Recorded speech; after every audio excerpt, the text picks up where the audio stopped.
Buddy, Bill Caskey back. I am live. It's 8 a.m. Eastern, and we come at you every day during the month of March, maybe longer. I've got a special guest with me today. You probably have noticed the studio has suddenly brightened up a little bit, not just the lights. It's also a beautiful young woman who happens to be my daughter, Kara. Good morning, Kara. Good morning. Thanks for having me. No problem. She has been in the family for almost 3 decades, and I've never had her on either a podcast or a video. So I've been watching her. And so now I felt like last night, I said, I think you're ready. You're ready for this. So tell us the news. I know that some of the podcast listeners will know this, but give us the news. Yes, I'm pregnant. I'm wearing black, so you might not be able to tell. 7 months pregnant, due the end of May, with a little baby girl, which is very exciting. So I'm home, to see my family, spend time with my parents and my niece and nephew and my grandma, but also for my baby shower tomorrow. Big baby shower tomorrow. So sorry you didn't get the invitation, but it will be tomorrow. It'll be festive. And yeah, that's good. That's awesome. Well, we're proud of you and happy for what's coming. It'll change your life. That's for sure. I wanted to have Kara on also because she is with a text message marketing company called Attentive. You might have heard of it. It's a fabulous company and good culture, and they do a lot of really good work for business B2C brands. And I'm going to be talking about emails today and how not to send cold emails. And I know that that's kind of the world you live in with text and emails. Tell us a little bit about what the prevailing wisdom is about email versus text versus both. Give us a little how is Attentive seeing this world? Yeah, so I used to work in email for the first 5 years of my career. Obviously, people say email's dying. It's absolutely not. I mean, it's still where the majority of brands and customers that I work with have their biggest list, their biggest subscriber base. So getting into text marketing was definitely a bit of an eye-opener and a little different. People are building their list from the ground up, which is kind of a bit of a struggle sometimes, but text is really the most personalized of the platforms. I mean, if you're looking at email versus social versus text, everyone always has their phone handy. For better or for worse, they're always looking at their text messages. So while sometimes pushback of we feel like we're invading our customers' personal space, et cetera, people who are signing up for lists from their phone and for text are really making kind of a stand and saying, I want you in my day-to-day life and my week-to-week life. And so the conversions and the ROI from text messages are just, an open rate higher, much higher. Yeah. So you mentioned this concept of the list. And I think that you guys in the marketing world think about lists. They think about what's your text list, what's your email, how's it broken out? Is it chunked down to where we have VPs of sales on one list? And how important do you find that a lot of companies that you start working with are pretty clear about the value of the list, or is it kind of always a work in progress? I mean, growing the list is always number one or number two on the goals when clients come to us, especially because text is fairly new. They might have had a list that didn't, officially sign up for text that they're going to be using, but most times people are really understanding that that's the top of the funnel. That's where they're going to get their, the majority of eyes and eventually, conversions and purchasers. So as an account manager, you work with these brands and agencies that represent the brands. How do people look at their offer? Like when they send a text out, is there a lot of attention paid to what are we really offering here, either for free or for paid? And is that you, or is that more on their side? And do you sometimes say, oh man, that's not going to work. We've tried that before. Yeah. So I think it's a little different in my world versus your world, but the offers are generally going to be 10%, 20% actual dollar and discounts. But even then, I always recommend testing, making sure that we're, coming up with a clear story about why one offer works versus another. And if we're not getting the conversions on a particular, sign up unit where people are able to opt into a program, changing it up, trying something new, trying something different than what's already being done out there in the market too. Yeah. Good. Well, Kara, I'm so glad you finally made it on to one of my shows. And she did have some requests, some writers. She had a lighting writer. she had a time rider. She could only do 5 minutes, which we're at that right I'm now. So booked and busy. it's like probably not surprising. She might just walk off the set. And then some walk-up music, which we didn't do this time. Yeah, no Taylor Swift. He put the kibosh on. No, that's right. Well, the licensing thing, I don't want to. Taylor would come after She us. would. She's always watching. Yeah. Okay. Thanks, kiddo. Thank you. Thanks for being Bye, on. Okay. So in keeping with the topic of email, I had a situation yesterday, and this is not uncommon. This is not about just the client that brought this to me, but it's a typical situation where someone sends me their email that they're going to send out to a cold list, or to, typically people say, okay, I got 100 names. I want to blast this email out. You know that I don't like the word blast. It feels very impersonal to me. And like Kara said, the move is toward more personalization, not less. It's not the move toward we're going to blast out things. It's more a move toward, do we have this list segmented so that this list is CFOs and this list is CEOs, and so we can specifically be a little bit more customized in how we deliver the message. But the point is that a lot of times I get this email from my client, and they say, here, I'm thinking about sending this out. And it is typically not very good. And when I say that, I don't mean that not a lot of time has gone into it. What I mean is that we sales professionals are not copywriters. We're just not. Some of you might be.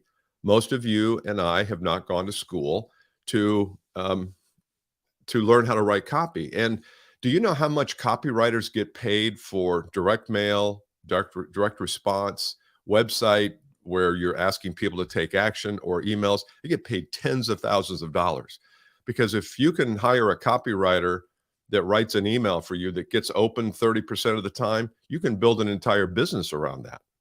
And I don't think we think much about copy. We just think about the blast. We're thinking about, okay, we want 5 appointments. So if we blast out 500 emails, we're bound to get those. And so I don't think that's true. I think there's a little bit more than goes into it. I don't want to become obsessed about it, but I want to share with you kind of the old and the new way that I guided and advised this client on.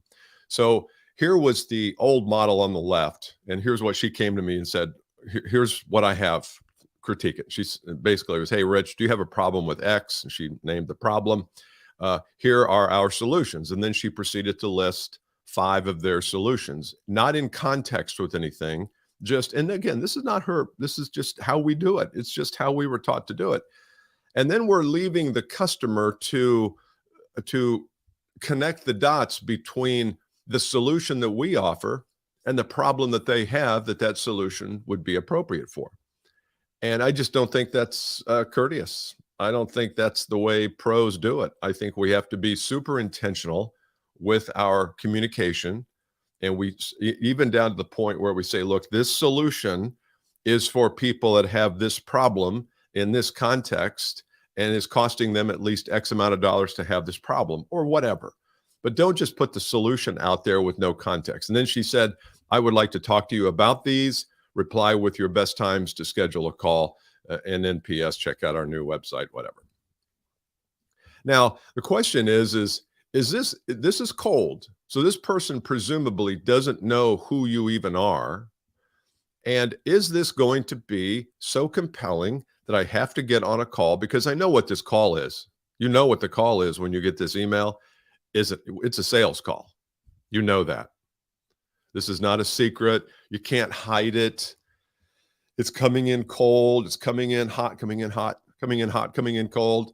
So the reader, the receiver of this message knows it's a sales call. Now, I'm not opposed to them knowing that, but what are the chances you think of them replying to that and say, oh my God, I've been waiting for this email. I want to talk to a salesperson so badly today. Are you well trained? Are you going to help me? Or are you just going to try to pitch me?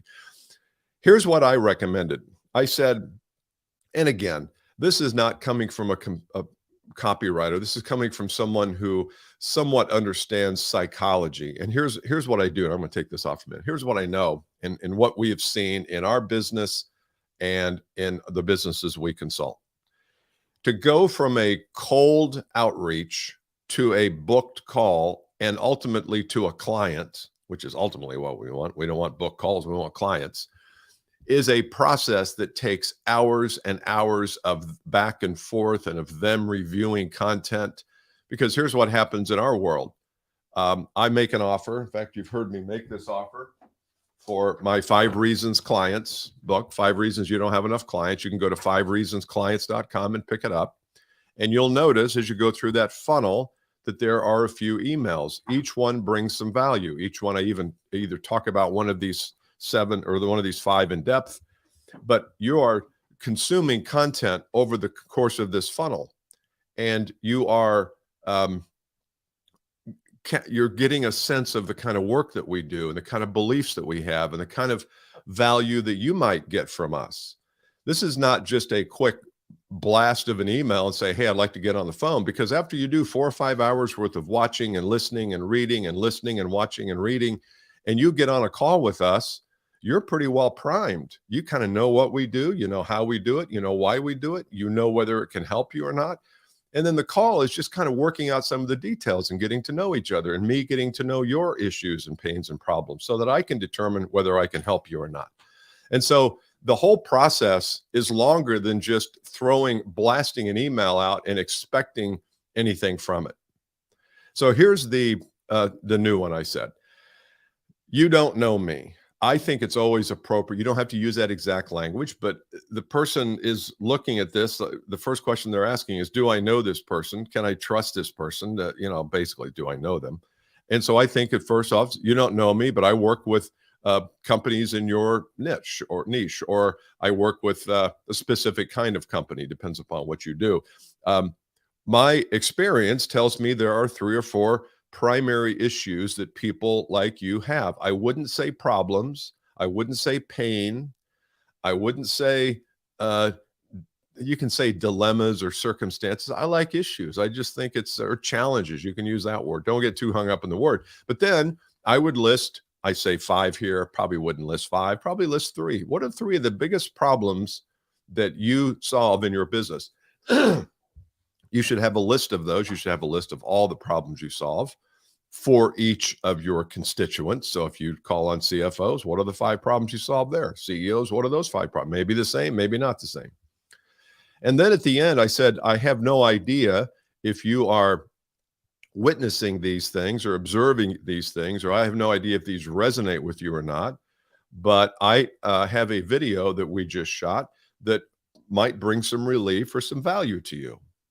See, that's how I would do it. I wouldn't even ask to book a call, because you're not going to get it anyway. Wouldn't you rather? So if you're going to send out 500 of these over a period of 90 days, wouldn't you rather have 100 of these people click on this email, go watch your video, and then maybe on the video page, they can book a call with you there, or they can download something else, or they can give you their email address. You can even have the video behind an email firewall where the person clicks on this and then they have to give their video to watch, or have to give their email to watch a video. I don't know about that. It feels like you should just give them the video. They don't have to, because people are going to, some of them won't give their email address. And the fact is they need to see the video. So the point here is the old model is what can I, the sender, get from the marketplace? The new model is what can I give to the marketplace? What kind of value? It's always value first, always value first. That's why I do these things, because I know a certain percentage of you are going to either download this at 5reasonsclients.com, or you're going to connect with me on LinkedIn. I just had a couple people in the last week connect with me. A couple of them are going to be a part of one of our programs that we do.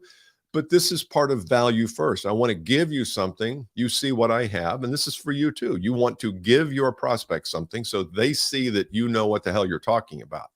I like video for that. It doesn't have to be, but that would be my preference. So that's my email cadence. I think it's much more useful to do it that way than to blast out emails. If I hear one more person say, I'm going to do an email blast, I know what the response is going to be. It's going to be nil. It's going to be nil.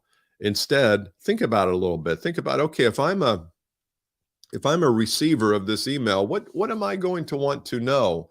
I'm not going to want to book a call. So take that out. And don't let your VP of sales or CEO say, hey, well, why don't we do a call to action? You can get on the phone. Okay, but they ain't going to do it. They're just not going to do it. Maybe 20 years ago, yeah, email was special. Oh, I get to talk to this person who has sent this clever thing called email, but not anymore. They get 500 a day. You're lucky if it even gets opened. Only 15 to 20% of emails even get opened. So now if you got 500, you're only getting 100 opened. Is that right? 20%? Yeah, 100 opened. And of those 100, once people see it's not from their old nephew, Bill C., or a cousin, they're gonna delete. So now you're down to 30. And then you wonder why you can't get anybody to call you back. Nobody even saw it. Nobody read all the way to the end of this thing. So I think there are better ways, but if you must use email, use this new model. You can take a screenshot of it there and let me know how it goes. I think it's going to be better for you than the old blast philosophy. So I hope that helps you. I hope you have a great weekend. It's Friday. You're going to be back next week, at least through March 30. It's 30 days, 31st. And once again, thanks to Kara for coming on and sharing a little bit about her Plus One and also Attentive and some of the work that they do. I'll see you next time. Have a great week.